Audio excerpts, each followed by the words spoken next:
Hello everyone, আসসালামু আলাইকুম। Welcome back to my channel. কেমন আছো তোমরা? আশা করছি ভালো আছো। তোমরা দেখছো রোজা রান্নাঘর উইথ ব্লগ। আবারও আমি চলে এলাম তোমাদের মাঝে নতুন একটি রেসিপি নিয়ে। তো আজকে আমার রেসিপি থাকছে মূলো পালং চিংড়ি মাছ। ভিডিওটি স্কিপ না করে শেষ পর্যন্ত দেখতে থাকো, আশা করছি তোমাদের ভালো লাগবে। মূলো পালং শাকের জন্য আমি বাগানে চলে এসেছি। বাগান থেকে মূলো পালং শাক সব তুলে নেব। তো এখান থেকে আমি মূলোগুলো তুলে নিচ্ছি।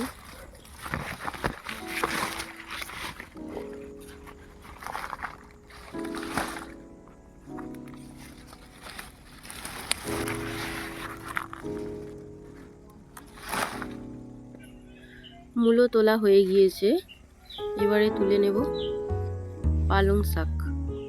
চলো তাহলে দেখে নেওয়া যাক। দেখতে পাচ্ছ কত ছোট ছোট পালং শাক। এই পালং শাক খেতে ভীষণ ভালো লাগে। সাধারণত বাজারে এই পালং শাক পাওয়া যায় না, যেহেতু আমাদের চাষের, তো সেই জন্য এই ছোট ছোট পালং শাক থেকে আমরা খেয়ে থাকি। ভীষণই ভালো হয় এই পালং শাকের যে কোনো রেসিপি, একদম ছোট ছোট। দেখতে পাচ্ছ কত সুন্দর পালং শাকগুলো।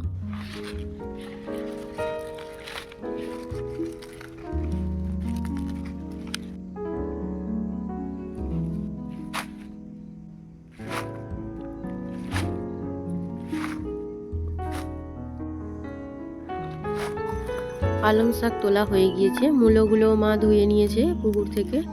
তো এবারে আমরা বাড়ি ফিরে যাব, গিয়ে রান্না বসাবো।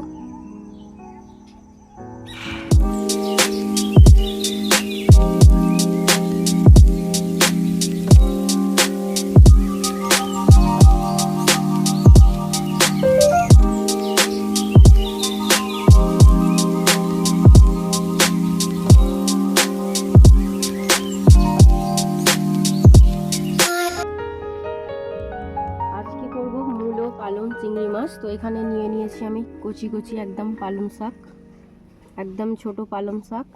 আর এদিকে মূলো পালং শাক সব আমি কেটে ধুয়ে নিয়েছি। আর এখানে নিয়ে নিয়েছি চিংড়ি মাছ, 250 গ্রাম চিংড়ি মাছ নিয়েছি।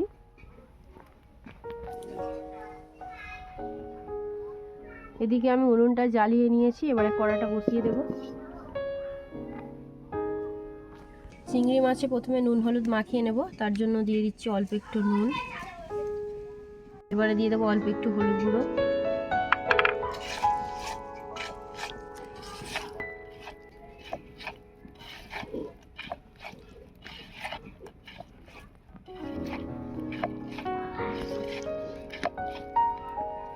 নুন হলুদ মাখিয়ে নিয়েছি, কড়া গরম হয়ে গিয়েছে। এবার আমি সরিষার তেল দিয়ে দেব। প্রথমে চিংড়ি মাছগুলোকে ভেজে নেব।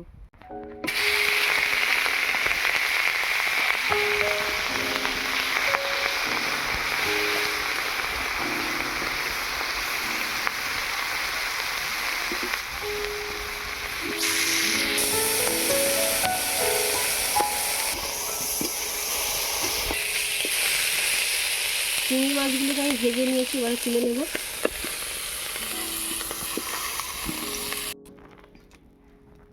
এবারে তরকারিটা বসিয়ে দেবো, তার জন্য সরিষার তেল দিয়ে দিলাম। এবারে দিয়ে দিচ্ছি পেঁয়াজ কুচি।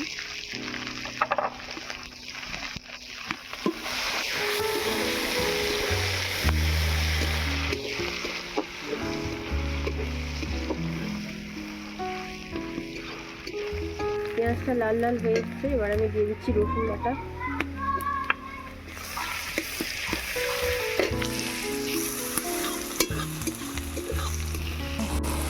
রসুনের কাঁচা গন্ধ চলে গিয়েছে, এবার আমি মশলাগুলো দিয়ে দেবো। প্রথমে দিয়ে দিচ্ছি হলুদ গুঁড়ো, লঙ্কা গুঁড়ো, জিরে গুঁড়ো, ধনে গুঁড়ো, স্বাদ মতো নুন।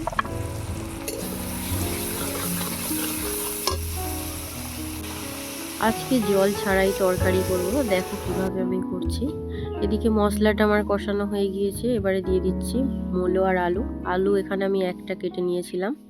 তো আলু আর মূলোটাকে আমি প্রথমে ভালো করে কষিয়ে নেব।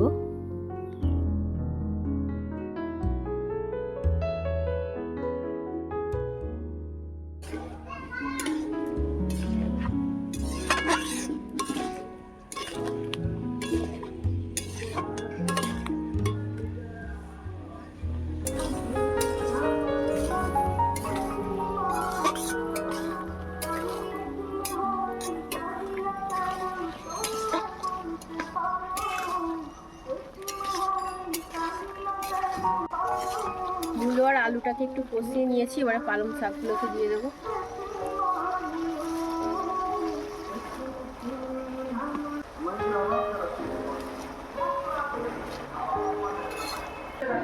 পালং শাকটা আমি দিয়ে দিয়েছি, এবারে ঢাকা দিয়ে দেবো। পালং শাকগুলো কমে গেলে আমি কষিয়ে নেব। পালং শাক কমে এসছে, এবার আমি কষিয়ে নেব।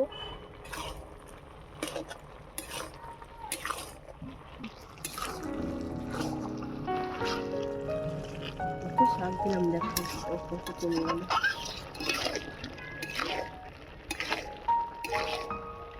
তরকারিতে আমি একদমই জল দেব না, কারণ শাক থেকে যা জল বেরিয়েছে এতেই তরকারি হয়ে যাবে।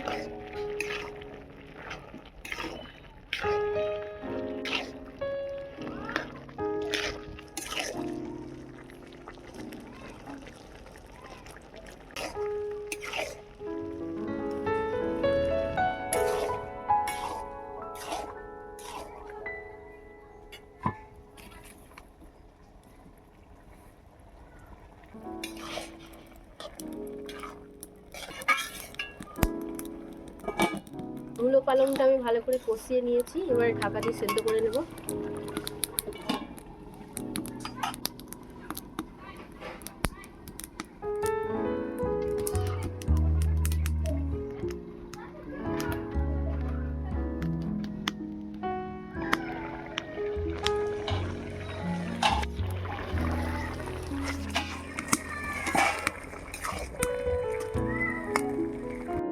সবজিগুলো সেদ্ধ হয়ে গিয়েছে, এবার আমি চিংড়ি মাছ দিয়ে দেবো।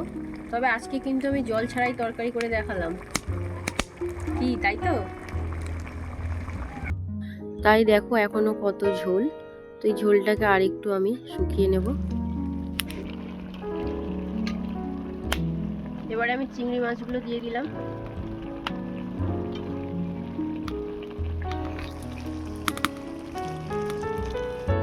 এবারে ঢাকা দিয়ে 2 মিনিট ফুটিয়ে নেব।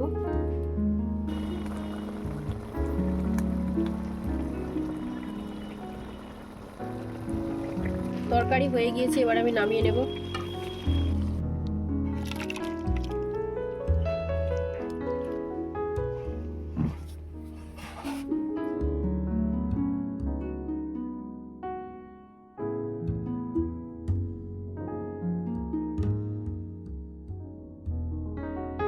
আজকে আমার মূলো পালং চিংড়ি মাছের রেসিপি তোমাদের কেমন লেগেছে অবশ্যই কমেন্টে জানাবে।